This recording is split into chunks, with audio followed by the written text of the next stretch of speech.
भी हो जाए लेकिन कभी भी उस मुस्कान में कोई कमी नहीं आई।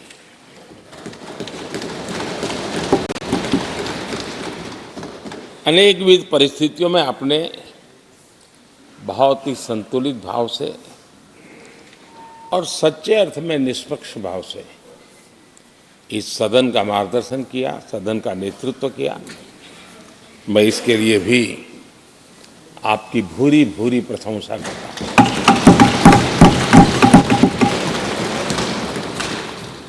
आक्रोश के पल भी आए, आरोप के भी पल आए, लेकिन आपने पूरे धैर्य के साथ इन सभी स्थितियों को संभालते हुए और एक सूझबूझ के साथ आपने सदन को चलाया, हम सबका मार्गदर्शन किया। इसके लिए भी मैं आपका आभारी हूं।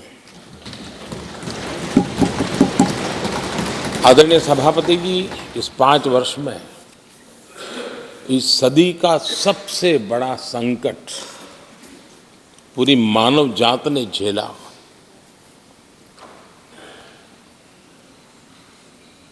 कौन बचेगा, कौन बच पाएगा, कोई किसी को बचा सकता है कि नहीं बचा सकता,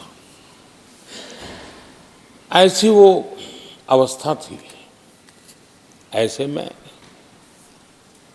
सदन में आना, ये भी अपना घर छोड़ के निकलना, ये भी संकट का काल था। उसके बाद भी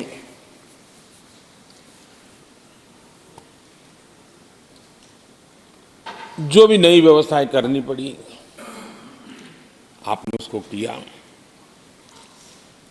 देश के काम को रुकने नहीं दिया। सदन की गरिमा भी बनी रहे और देश के आवश्यक कामों को जो गति देनी चाहिए, वो गति भी बनी रहे। और उस काम में सदन की जो भूमिका है, वो रत्ती भर भी पीछे न रहे। इसको आपने बड़ी कुशलता के साथ संभाला और दुनिया के लिए एक उदाहरण के रूप में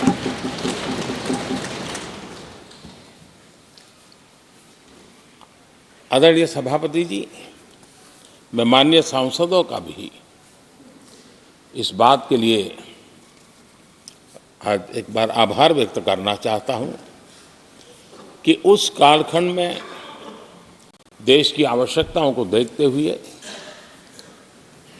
सांसद निधि छोड़ने का प्रस्ताव माननीय सांसदों के सामने रखा और एक पल के विलंब के बिना सभी माननीय सांसदों ने सांसद निधि से मुक्त। इतना ही नहीं, एक देशवासियों को पॉजिटिव मैसेज देने के लिए अपने आचरण से समाज को एक विश्वास देने के लिए सांसदों ने अपनी सैलरी में से 30% कटौती का निर्णय सबने खुद ने किया, ताकि देश को भी विश्वास हुआ कि ये सबसे पहले छोड़ने वाले लोग हैं। और आदरणीय सभापति जी, हम सभी सांसद बिना कारण साल में 2 बार हिंदुस्तान के मीडिया के किसी न किसी कोने में गाली खाते रहते थे कि ये सांसदों को इतना मिलता है और कैंटीन में इतने में खाते हैं, बाहर इतने में मिलता है, कैंटीन में इतने में मिलता है, बाहर यानी पता नहीं बाहर लोग तो लिए जाते थे।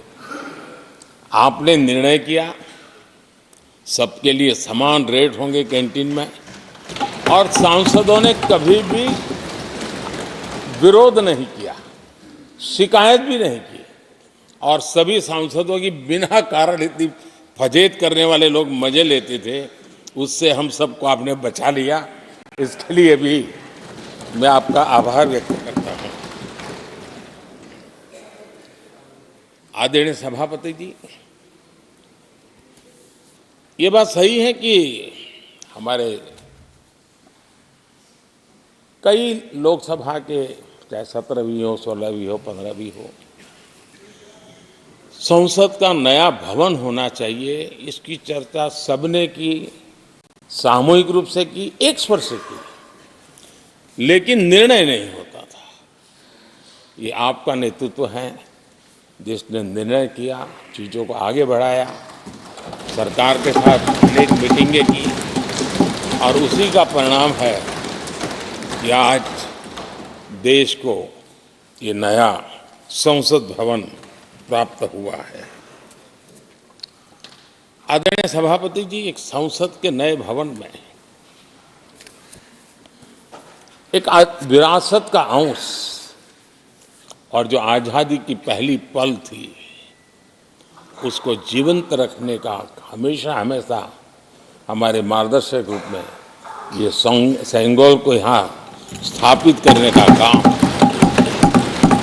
और अब प्रतिवर्ष उसको सेरेमोनियल इवेंट के रूप में उसको हिस्सा बनाने का एक बहुत बड़ा काम आपके नेतृत्व में हुआ है, जो भारत की आने वाली पीढ़ियों को हमेशा हमेशा हमें आज़ादी के उस प्रथम पल के साथ जोड़ के रखेगा और आज़ादी की वो पल क्यों थी हमें वो याद रहेगा, तो देश को आगे ले जाने की वो प्रेरणा भी बनी रहेगी। उस पवित्र काम को आपने किया है। आदरणीय सभापति जी, ये भी सही है कि इस कालखंड में G20 की अध्यक्षता का भारत को मिली। भारत को बहुत सम्मान मिला। देश के हर राज्य ने अपने अपने तरीके से विश्व के सामने भारत का सामर्थ्य और अपने राज्य की पहचान बखूबी प्रस्तुत की, जिसका प्रभाव आज भी विश्व के मन पर है। उसके साथ आपके नेतृत्व में G20 की तरह P20 का जो सम्मेलन हुआ और विश्व के अनेक देशों के स्पीकर्स यहाँ आए और मदर ऑफ डेमोक्रेसी भारत किस महान परंपरा को लेकर के,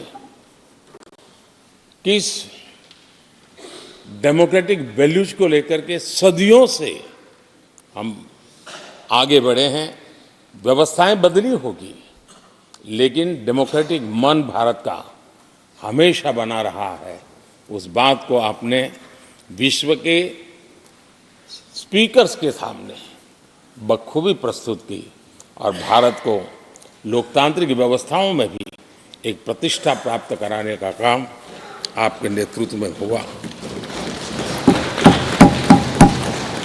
आदरणीय सभापति जी, मैं एक बात के लिए आपका विशेष अभिनंदन करना चाहता हूं। शायद हमारे सभी माननीय सांसदों का और मीडिया का भी उस तरफ ध्यान नहीं गया है।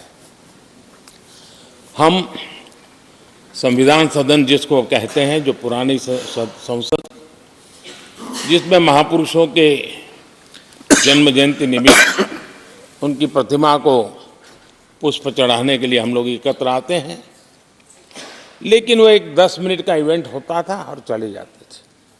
आपने देश भर में इन महापुरुषों के लिए वक्तृत्व स्पर्धा, निबंध स्पर्धा का एक अभियान चलाया। उसमें से जो बेस्ट ऑरेटर होते थे और बेस्ट एसेज होते थे, हर राज्य से 2-2 बालक उस दिन दिल्ली आते थे और उस महापुरुष की जन्म जयंती के समय, पुष्प वर्षा के समय वो मौजूद रहते थे, देश के नेताओं को, और बाद में वो पूरा दिन भर रह करके उस पर अपना व्याख्यान देते थे। वे दिल्ली के अन्य स्थान पर जाते थे, वो सांसद की गतिविधियों को समझते थे। यानी अपने ये निरंतर प्रक्रिया चला करके देश के लाखों विद्यार्थियों को भारत की संसदीय परंपरा से जोड़ने का बहुत बड़ा काम किया। और ये परंपरा ये आपके खाते में रहेगी और आने वाले समय में हर कोई बड़े गौरव के साथ इस परंपरा को आगे बढ़ाएगा। मैं इसके लिए भी आपका अभिनंदन करता हूं। आदरणीय अध्यक्ष जी, संसद की लाइब्रेरी जिसको उपयोग करना चाहिए वो कितना कर पाते थे वो तो मैं नहीं कह सकता हूं, लेकिन आपने उसके दरवाजे सामान्य व्यक्ति के लिए खोल दिए। ज्ञान का ये खजाना, परंपराओं की विरासत, उसको आपने जन सामान्य के लिए खोल करके बहुत बड़ी सेवा की है। मैं इसके लिए भी आपका हृदय से अभिनंदन करता हूं। पेपरलेस पार्लियामेंट, डिजिटलाइजेशन, आपने आधुनिक टेक्नोलॉजी हमारी व्यवस्था में कैसे बने। शुरू में कुछ साथियों को दिक्कत रही, लेकिन अब सब इसके आदी हो गए हैं। सब मैं देखता हूं, जब यहाँ बैठे हैं तो कुछ न कुछ करते रहते हैं। तो अपने आप में एक बहुत बड़ा काम आपने किया है। ये एक स्थायी व्यवस्थाएं आपने निर्माण की है। मैं इसके लिए आपका बहुत आभार व्यक्त करता हूँ।